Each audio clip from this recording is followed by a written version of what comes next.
How's it going, everyone? Mahaji here, back at it with another video. If you've been subbed to the channel for quite some time, then you understand I've never posted about this character.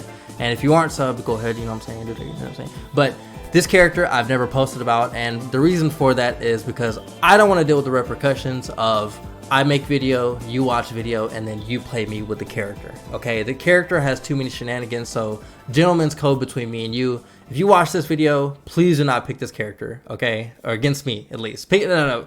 Mess everyone else up with the character, just not me, all right? So the character we're talking about today is none other than Nappa, okay? So Nappa has been and is top tier currently, and in the most recent buff, or the most recent patch, he received a lot of buffs that even continued that trend. So we're gonna of course go through them, but just heads up, it's gonna get really deep, okay?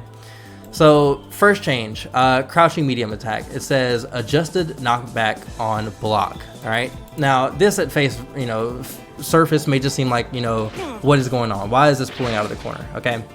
But the implications of this are pretty strong because there's actually a way to set it up that you can actually have this Saibaman side swap like that. And all of a sudden, you're having sandwiching pressure, which is some of the best pressure in the game, simply because they can't deal with the Saibaman being on the other side of them. They actually, they can't mash it, or they can't, call an assist and protect them from it. You're going to get hit. So this also sets up for mid-screen 50-50s, three ways out of the corner, things like that, which is really, really good for his pressure. Not to mention when he does it on block solo, he's able to just to air dash and get a cross up for free in the corner now.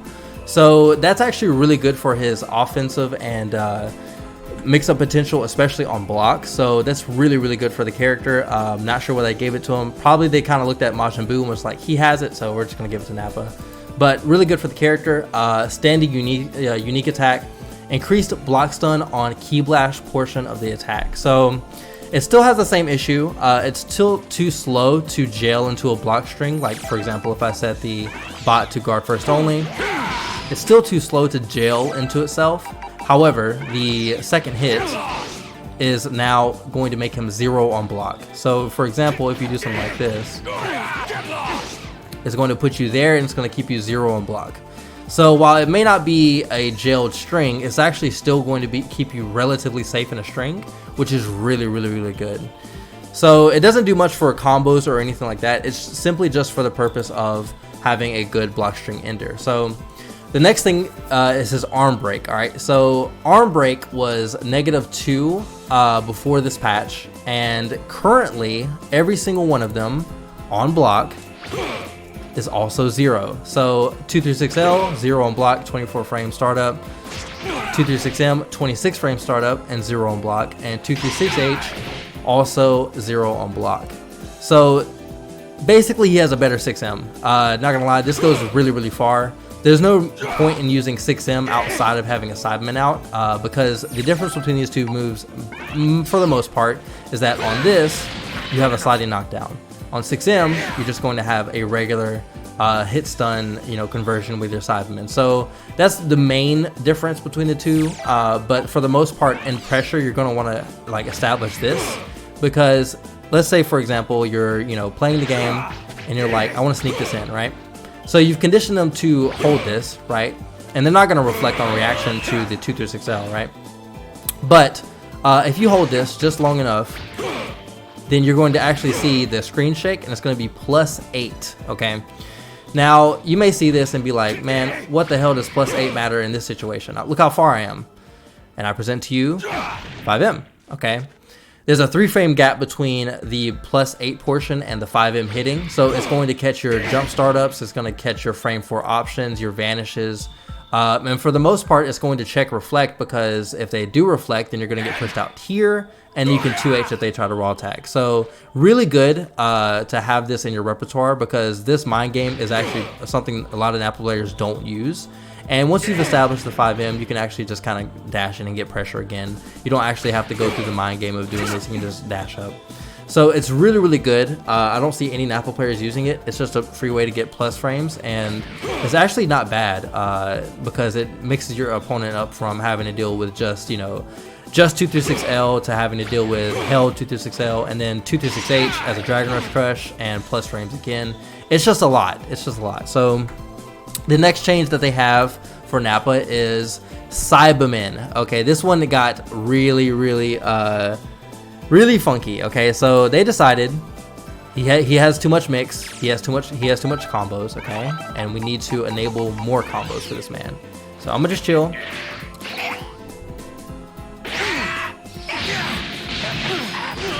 So for every single one that isn't spit, it's basically going to combo into itself.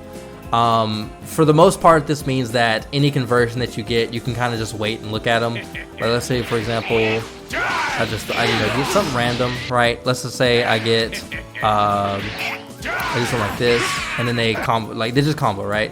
You just kind of look at them and you're like, okay, well, I'm just gonna wait for the combo. I can even key charge in the middle of this, or I can go for a specific setup. And the time that this Saibaman is going to hit them, you have enough time to plan another one. So you could do something like this, where you just go for a crazy mix-up mid-screen if you have one. But all of this is going to require labbing on your part. Those setups I don't have personally, but they do exist. For the most part, you can just get corner carry with the character though. But this works for basically anything. If you have EX Saibaman out, it's just a field day because you just take your kid to work with you, and he's just out here doing work. Everything, right? See that? Look. Oh my goodness. So the hit stun being super kind of monopolized is just incredible. So this means for certain combos and setups, no longer do you have to worry about the hit stun of the Saibaman or your character. You can do something like this for the most part.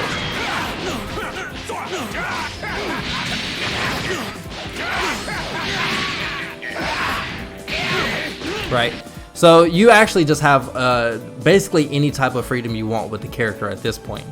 But I'm going to get into Saibaman setups later, just because I want you guys to know how strong they truly are now. And I want to go to the next change that he has, which I think is actually pretty congruent with the changes he got in the previous buffs. So Giant Storm, okay?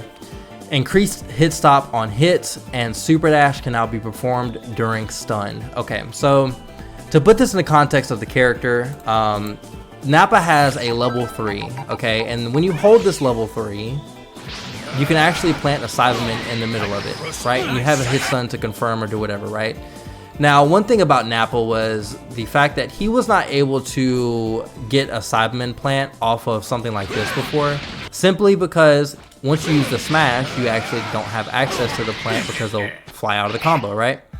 So what they thought is, hey, we're gonna give him a conversion off of his level 1 with Super Dash, and now he's gonna be able to do setups.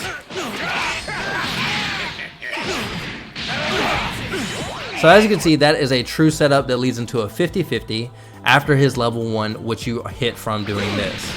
So for every single time that you hit this, if you have an assist available, you should always be able to lead into a 50-50, especially in the corner. Excuse me.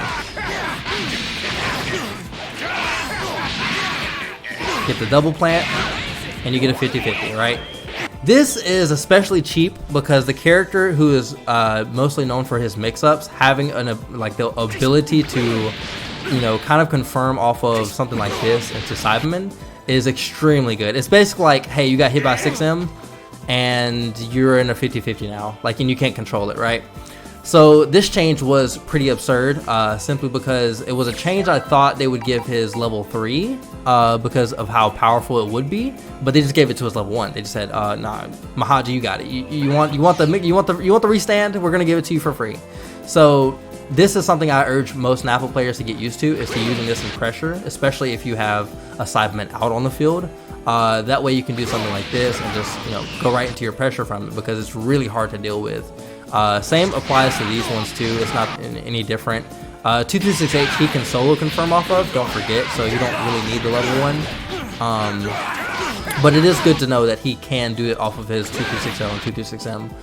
Alright, so Saibaman setups, okay? So with the new changes to his Saibaman, it means that the quote-unquote glitch that happens whenever the hit stun is too high in a combo, and his Saibaman grabs you, it's going to put you in a state where you have basically a few frames to reflect, but other than that, you're basically on your own.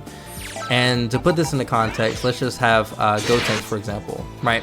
Gotenks and Baby, these are two characters that are really good at tagging Nappa in to do a 50-50. So, for example, if I were just to do a, you know, any combo with Baby that leads into 6H, I can do something like this.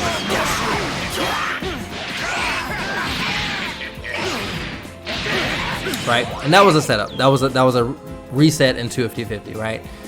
Now, the reason why I have Gotenks here is because he can do basically the same thing, but from anywhere that is a half screen. So, for example,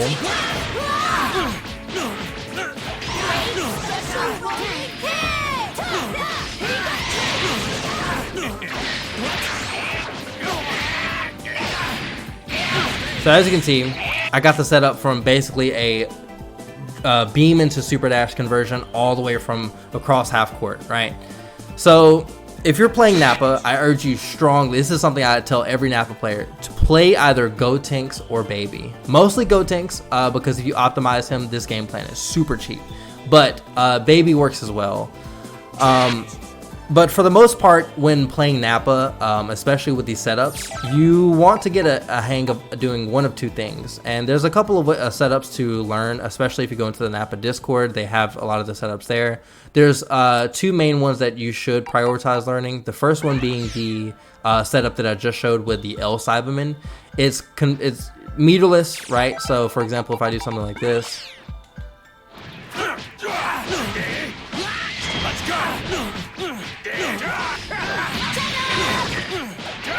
Right, you get the double plant, you get the 5M, and then you get to reset from there. So here's how you do it, okay? So once you do J2H, you're gonna do 2 and 4L, okay? And then you're going to catch the opponent back up with JLL and the JS J2H after the assist call, of course. And then you're going to, after the second J2H, do your plan again, and you're going to 5M, super jump, and then 50-50. It's that simple, and I can just do it one more time to show you guys. Now you want to make sure that the hit stun is a little bit higher than like medium starters, because for example, if you do it too early, then the Saibaman hug will hit, and you don't want that. You don't want the hug to confirm for you, because this is not a mix-up. There's no mix. You don't get any mix-up from this. So you want to waste as much time as you can with your combos, so you can force the glitch to happen, and that way you get your 50-50. There's a couple of other ways to set up too, especially if you play Gotenks, like I showed earlier. The beam extension costs like a bar, or if you have half a bar already, but in the corner, you basically get it for free. And the reason why I like Gotenks so much is because compared to Baby, he's able to front load the damage on his combos. So instead of doing maybe like this, right, instead of doing maybe like 30%, he's gonna do this to you.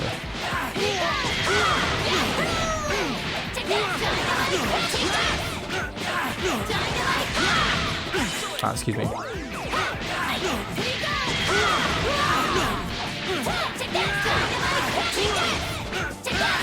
Right, so he's gonna do 38%, around 40, you know what I'm saying, off of his L starters, his JM starters, especially if he gets mixed up.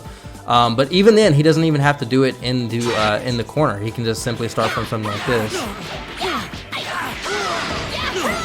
and just go from there. So as long as you have the half bar to spend on the EX spin, you can always get the extension that ends like this.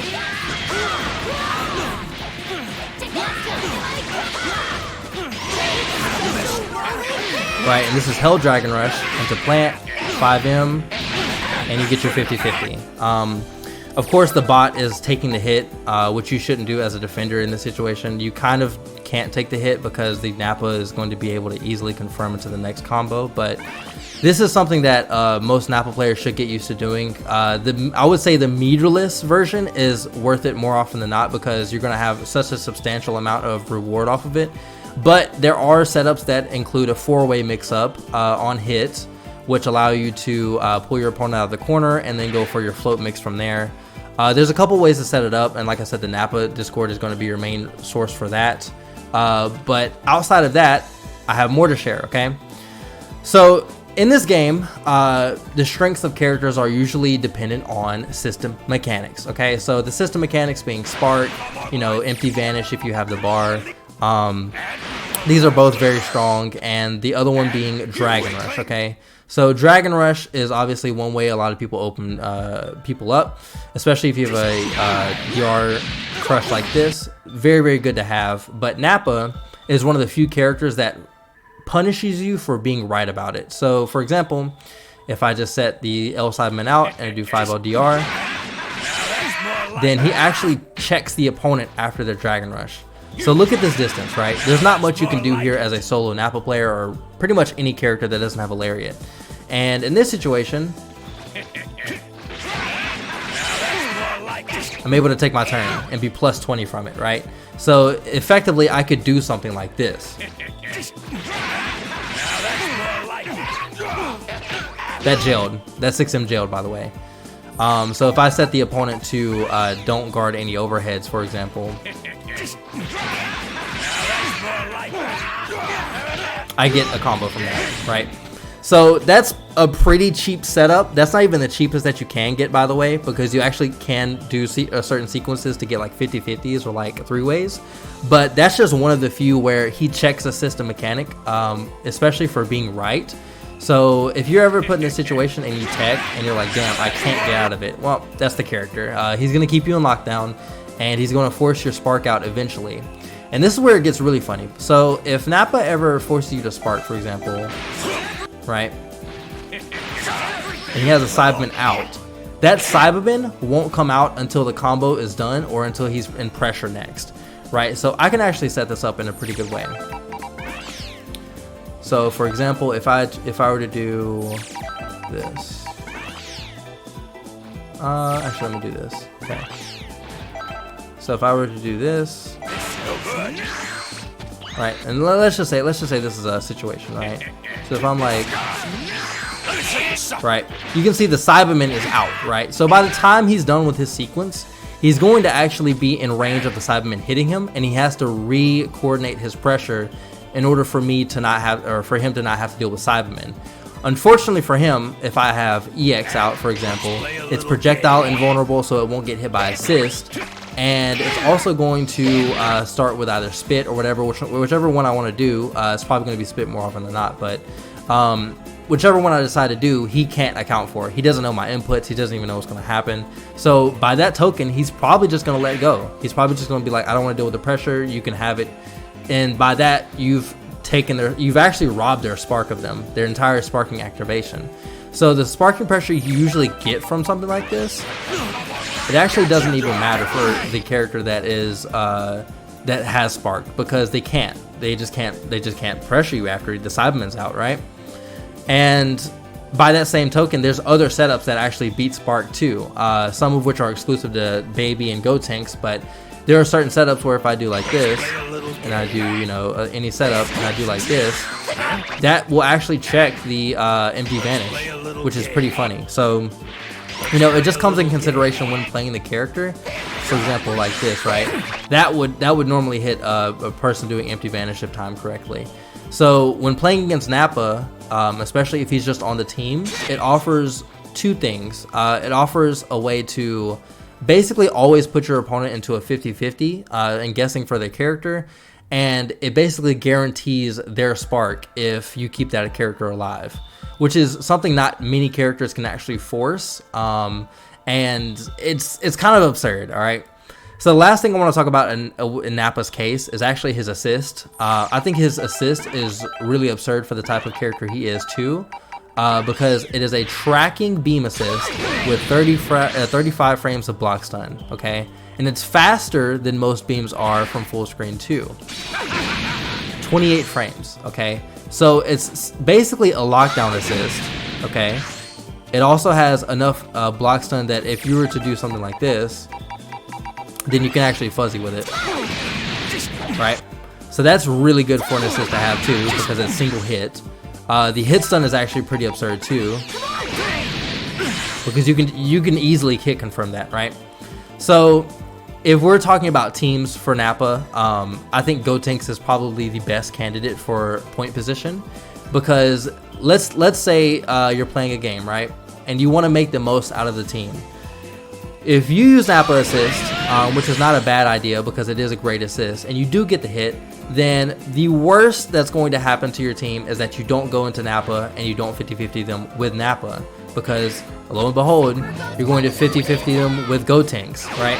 And of course, Nappa's situation is guaranteed. There's not really an RPS behind it.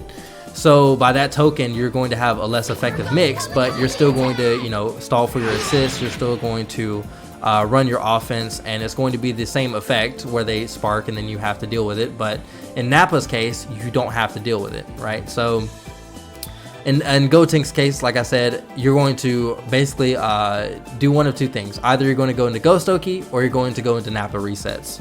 And they, for the most part, your combos will kill with this team, which is pretty funny because Gotenks is not a character whose DHC does a lot of damage, but Nappa does all the all the heavy work. All of his like Saibaman routes just completely kill the character. So there's no worry in regards to like resource management or anything like that. Especially because I know for a lot of people they don't want to have the spin meter to get, you know, a setup or anything like that, but it's worth it with this team. Trust me, it is worth it to always have something like this where you just go bada boom, bada bing.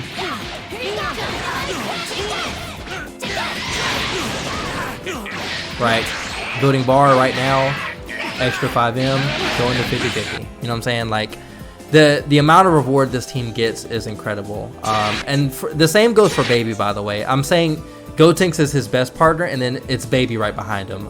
For the same reasons, essentially. With Baby, you have a little bit more leeway to bring Nappa in on hit, or excuse me, on block, because you do have access to something like this where you can 6H and bring him in, and you get your 50-50 from there. But the difference is that you won't have access to the combos and lengthier routes to bring Nappa in, so you can run the reset 50-50s. And that's simply because the main way Baby does it is with 6H, which is a 20 frame move. At higher hit stun, it's not going to connect for a lot of for a lot of combos. Whereas Gotenks' EX top is 10 frames, and it lasts so long that you can basically just do it at the end of any basic B&B. In patches before this, the main struggle was that you had to do combos that were just short enough so you could fit the 2 and 4 H in while also being able to do something like this with Nappa. This air extension here, it's not always possible, and I can actually show this real quick. So this is what used to happen.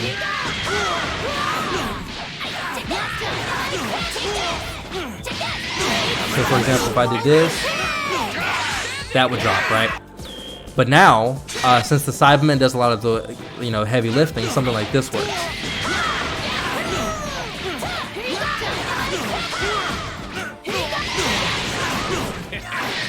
VR, double plant, 5M, right?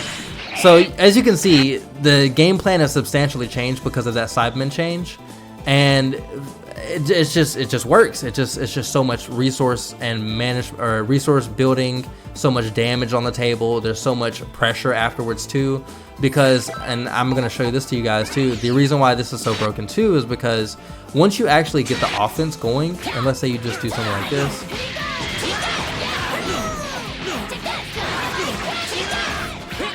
I fucked it up.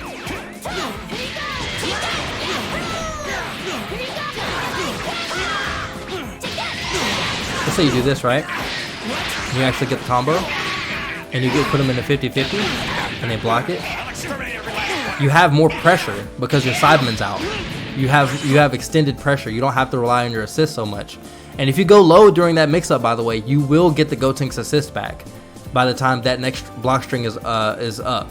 Right, and that's also why I think Gotenks is probably a better partner than Baby. If you compare all of the assists, we're gonna go through all of the assists. If you pair all the assists, right, we have Gotenks A, which is the donut, right, 46 frames, but it's tracking the same, similar to how Baby B works, but instead it doesn't have the greatest tracking, and it also lacks in combo utility and I want to say scramble utility, which is very important in this game. But the assist for Baby, which is a assist, is a projectile. And even though it's fast, I wouldn't use a projectile assist with Nappa, simply because you want to have something on the field that you can just kind of plant behind. And the next assist, of course, is going to be, this is not Nappa. or it's not baby. So the next assist for these characters is going to be Baby B, which is the tried and true 50 frame startup, 38 frames of block stun. It's good because Nappa can do something like this with it, which he can't do with every assist.